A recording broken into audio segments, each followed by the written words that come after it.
Hi guys, good morning. आज हम passive voice start करने जा रहे हैं। जो हमारे कुछ छात्रों का ये आग्रह था कि सर पेसिव वॉइस बनाइए, पेसिव वॉइस पर वीडियो बनाइए। तो आप लोग मेरा यूट्यूब चैनल के बारे में जानते हैं कि है जो एवर्सन के नाम से चलता है। तो आप लोग पहले मेरे यूट्यूब चैनल को पहले सब्सक्राइब जरूर कर लेंगे, जो जिससे कि आप लोगों को नया वीडियो मिलता रहे। तो चलिए स्टार्ट करते हैं हम आज क्लास है आज का पेसिव वॉइस। एक्चुअली होता क्या है ये, अगर वाक्य में क्रिया का प्रभाव कर्ता पर पड़ता है, कर्ता पर जाकर के ये दिखाया जाता है, तो वो कहलाता है हमारा पेसिव वॉइस। पेसिव वॉइस का यही मतलब कि प्रभाव है कि क्रिया का प्रभाव जो है सब्जेक्ट पर पड़ता है, दिखाया जाता है, तो उसे हम पेसिव कहते हैं। पेसिव बनाने से संबंधित हमें याद रखना होता है कुछ नियमों को। जैसे कि पहला नियम हमें ध्यान रखना है, सर्च ऑफ टेंस। टेंस का ही वॉइस बनाया जाता है एक्चुअली में। तो हम अगर टेंस से रिलेटेड सेंटेंस को देखते हैं तो उसका पेसिव वॉइस बनाया जाता है। मतलब कि सबसे पहले हमें ध्यान रखना होगा, क्या देखना है, तो टेंस कि टेंस है कौन सा। मतलब कि टेंस में जो 12 भाग हैं उसमें से कौन से टेंस है, क्योंकि कुछ टेंस के पेसिव नहीं बनाए जा सकते हैं। जैसे कि मैंने यहाँ लिखा भी है, मैं इसके बारे में बात करूंगा। उसके बाद दूसरी बात हमें ध्यान रखना है, सर्च ऑफ वर्ब। वर्ब को हमें पहले सर्च करना है, अर्थात क्रिया को देखना है कि क्रिया जो है वो ट्रांजिटिव है अथवा इंट्रांजिटिव। अगर ट्रांजिटिव है तो फिर इसका पेसिव वॉइस बनाया जा सकता है, इंट्रांजिटिव होगा तो फिर नहीं बनेगा, जो मैंने यहाँ लिखा है। फिर मैं इसका एक ट्रांजिटिव इंट्रांजिटिव का भी एक मैं वीडियो बनाया हूँ, जो आप लोग यूट्यूब चैनल पर देख सकते हैं इसी में। इसके बाद दूसरा, फाइंड ऑफ ऑब्जेक्ट। आप ऑब्जेक्ट फाइंड करेंगे सेंटेंस में, और ऑब्जेक्ट फाइंड करने का सबसे सिंपल तरीका है, वह है तरीका आप कर सकते हैं verb to ask question. Verb to ask question, आप क्वेश्चन कर सकते हैं वर्ब से। जैसे ही क्वेश्चन करेंगे, क्वेश्चन वो हो सकता है क्या, आप क्वेश्चन कर सकते हैं व्हाट। अगर आप वर्ड से क्वेश्चन करते हैं व्हाट, जैसे ही व्हाट करेंगे आपको जवाब मिल जाएगा। मैं इसके बाद जब मैं स्ट्रक्चर के ऊपर बात करूंगा तो मैं वो भी दिखा दूंगा क्या ये। उसके बाद हमेशा इसका जो मेन वर्ब होता है वो मेन वर्ब चेंज होगा बेहतरी में, सीधे सीधे चेंज हो जाएगा बेहतरी में। उसके बाद बात करते हैं नोट चेंज, जो पेसिव में नहीं बदला जा सकता है, वो कुछ क्या है। जैसे पहला बात ध्यान रखेंगे इसमें, जैसे कि अगर वाक्य में इंट्रांजिटिव वर्ब का प्रयोग किया गया है, इंट्रांजिटिव ये ऑब्जेक्ट नहीं लेता है, अर्थात ये ऑब्जेक्ट के बिना ही अपना मीनिंग एडजेक्ट दे देता है, तो इसको चाहिए क्या, कंप्लीमेंट। कंप्लीमेंट का जरूरत होता है, ऑब्जेक्ट इसे जरूरत नहीं पड़ता है, इसीलिए इसका पेसिव वॉइस बनाना थोड़ा सा कठिन हो जाता है, जिसके कारण लोग इसको छोड़ के आगे बढ़ जाते हैं। इसके बाद है मेन वर्ब। मेन वर्ब जो है, मेन वर्ब के बाद अगर प्रीपोजिशन आ जाता है, प्रीपोजिशन आप लोग जानते होंगे, इन, एट, ऑन, ओवर, एवर, बहुत सारे प्रीपोजिशन है। सिंगल वर्ड प्रीपोजिशन वैसे तो हमारे इंग्लिश ग्रामर में 55 माने जाते हैं, तो वैसे तो बहुत सारे प्रीपोजिशन है। हम लोग प्रीपोजिशन से संबंधित क्लास नहीं करेंगे, लेकिन हम बात कर रहे थे भी मेन वर्ब के ठीक बाद अगर प्रीपोजिशन होता है तो हम पेसिव वॉइस नहीं बनाएंगे, और मेन वर्ब के ठीक बाद प्रीपोजिशन नहीं होता है, अर्थात मेन वर्ब के बाद कोई ऑब्जेक्ट है, उसके बाद प्रीपोजिशन से रिलेटेड मिला करके सेंटेंस बनाया गया है, तो फिर उसका पेसिव वॉइस बनाया जा सकता है। तीसरा नंबर पॉइंट हमें याद रखना है कि फ्यूचर कंटिन्यूअस टेंस जो होता है हमारा, कंटिन्यूअस फ्यूचर में जो दूसरा वाला भाग है फ्यूचर कंटिन्यूअस, उसका पेसिव वॉइस नहीं बनाते हैं। साथ साथ में तीनों टेंस के जो परफेक्ट कंटिन्यूअस टेंस है, मेरा मतलब present perfect continuous, past perfect continuous, future perfect continuous, ये तीनों के तीनों टेंस के जो कंटिन्यूअस रूप है परफेक्ट के कंटिन्यूअस, उसके पेसिव नहीं बनते हैं। अब मैं बात करूंगा स्ट्रक्चर पर। जो एक्टिव का स्ट्रक्चर जो होता है वो सब्जेक्ट, वर्ब और ऑब्जेक्ट।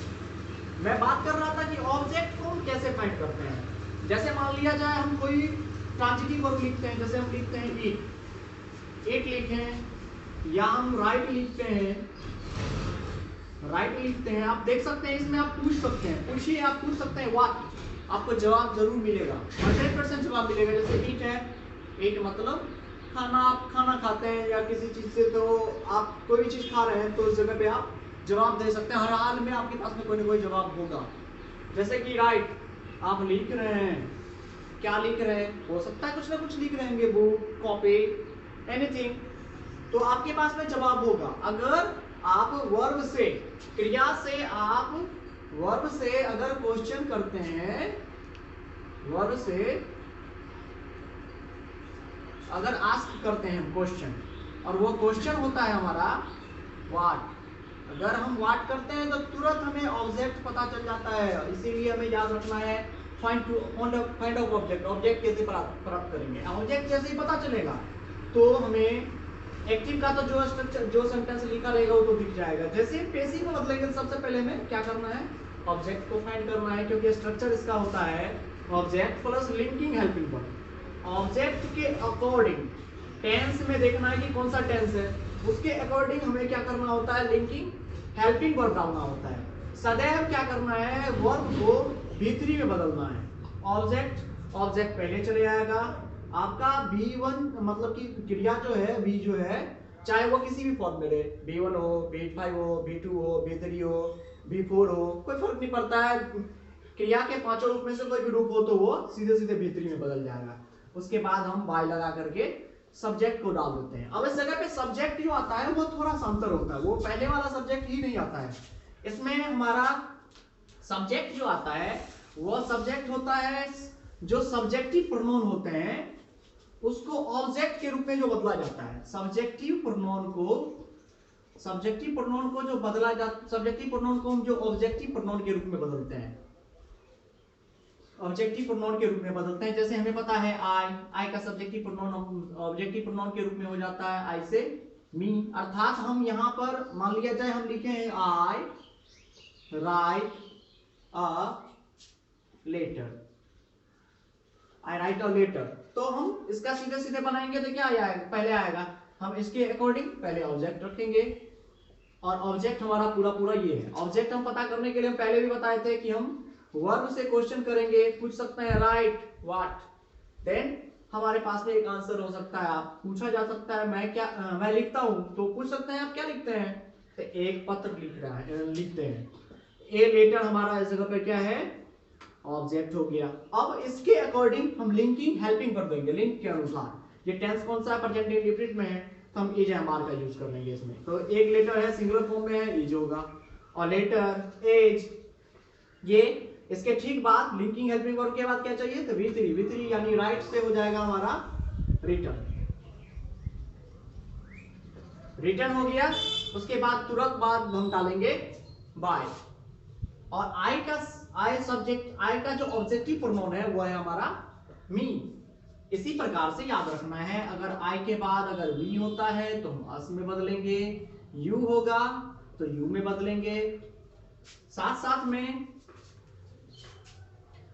में दे होता है तो दे को हम देम में बदलते हैं, अगर ही होता है तो हिम में बदलेंगे, सी होगा तो हर में बदलेंगे,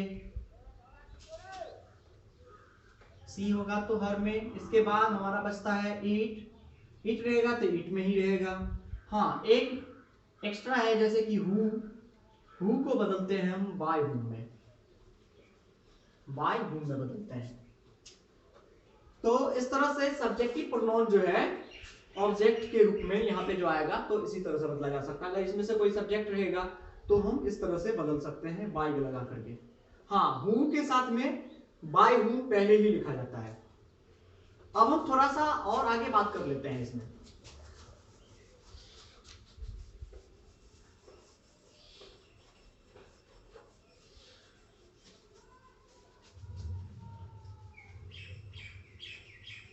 जैसे कि हम बात करते हैं, हम थोड़ा सा चर्चा कर लेते हैं प्रेजेंट इंडेफिनिट पर।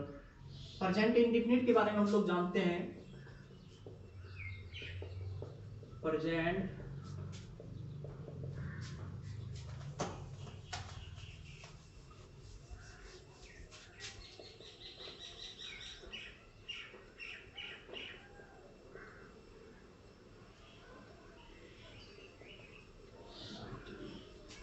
Indefinite tense. Present indefinite tense की बात कर लेंगे हम। प्रेजेंट इंडेफिनिट टेंस में हम लोग जानते हैं लोग किसी ग्रामर में 4 तरह के सेंटेंस बनाते हैं, किसी ग्रामर में से 6 तरह से भी सेंटेंस बनाते हैं। तो याद रखना है, अगर हम असर्टिव सेंटेंस बनाते हैं तो असर्टिव सेंटेंस में कोई विशेष रूप से चेंजिंग नहीं करते हैं। चेंजिंग कहां से होता है? आपके क्वेश्चन से। क्वेश्चन सेंटेंस जहां से शुरू होते हैं उस जगह से होता है। ये असर्टिव सेंटेंस तो हमें पता है कि सीधे सीधे सब्जेक्ट होंगे, V1 होंगे या V5 होंगे, फिर इसका ऑब्जेक्ट होगा और बचा हुआ कुछ रहेगा RW तो RW, अगर नहीं भी है तो चल सकता है। और इसका हम बदलते हैं तो वही पहले ऑब्जेक्ट आएगा, ऑब्जेक्ट के बाद वही मैंने अभी कुछ देर पहले लिखा था लिंकिंग हेल्पिंग वर्ब, तो लिंकिंग हेल्पिंग वर्ब लिख सकते हैं। उसके बाद V3, उसके बाद बाय लगा के हम सब्जेक्ट डाल देते हैं। निगेटिव में भी उसी तरह से डज लगा रहेगा, डू लगा रहेगा, तो हम सब्जेक्ट ऑब्जेक्ट के अकॉर्डिंग हम इज एम आर लगा करके नोट लगा देंगे, V3 लगा देंगे, बाय लगा देंगे, बन जाएगा। हाँ, ध्यान क्या रखना है क्वेश्चन सेंटेंस पर। हमारे जितने भी क्वेश्चन सेंटेंस होते हैं, क्वेश्चन सेंटेंस इसमें क्या होगा? डू डज से स्टार्ट होगा। डू और डज से स्टार्ट होने के बाद तुरंत हमारे आ जाएंगे सब्जेक्ट, सब्जेक्ट के बाद हो जाएंगे V1 और फिर ऑब्जेक्ट। अब इसके अंतर्गत क्या होता है कि सबसे पहले हमें यहाँ क्या है दिख रहा है? Do does. अब डू डज के अकॉर्डिंग हमें ध्यान रखना है कि यहाँ क्या है? ऑब्जेक्ट। तो ऑब्जेक्ट के अनुसार हम यहाँ पर लिंकिंग हेल्पिंग वर्ब यूज करेंगे। वो लिंकिंग हेल्पिंग वर्ब हो सकता है हमारा पहले एज, एम और एज, एम और अर, इस तीनों में से कोई हो सकता है पहले। उसके बाद हमें ध्यान क्या रखना है? पहले हम रखेंगे तुरंत ऑब्जेक्ट को डाल देंगे। ऑब्जेक्ट के डालने के बाद हम तुरंत डालेंगे इस जगह पे V3 लगा करके बाय लगा करके ऑब्जेक्टिव प्रोनाउन, ये हो जाएगा हमारा सेंटेंस। जैसे हम मान लिया जाए हम लिख रहे हैं यहाँ पर do you write a letter, do you write a letter. अब इस जगह पे सबसे पहले हम देख रहे हैं यहाँ पे क्या लगाया हुआ है? डू। इसका हम सबसे पहले ध्यान तो खोजेंगे, जैसे मैंने पहले ही बात किया था, पहले ऑब्जेक्ट खोजना है, टेंस खोजना है, टेंस कौन सा है। जैसे कि हम यहाँ पे देख रहे हैं राइट से पूछते हैं क्या है, एक पत्र मिल रहा है, डू से शुरू है, हेल्पिंग वर्ब में इस तरह से शुरू होगा, वो भी एक अकॉर्डिंग ऑब्जेक्ट के अकॉर्डिंग। ऑब्जेक्ट हमारा क्या है? A letter. तो ए लेटर के लिए क्या प्रयोग हो सकता है? एज का प्रयोग हो सकता है। सिंगुलर सब्जेक्ट के साथ में हम हेल्पिंग वर्ब जो यूज करते हैं इसमें एज यूज करते हैं। तो as a letter, as a letter written by you, ये आपका हो गया क्वेश्चन। इसी तरह का और भी हम सेंटेंस देखेंगे, प्रेजेंट इंडेफिनिट के बाद प्रेजेंट कंटिन्यूअस का देखेंगे और बाकी सब देखेंगे। तो आप लोग मेरे YouTube चैनल को सब्सक्राइब कर लेंगे, प्रेस और बेल आइकन को भी दबा देंगे, जिससे कि न्यू अपडेट्स आप लोगों को मिलता रहे। तो मिलते हैं हम अगले वीडियो में, मिलेंगे। धन्यवाद।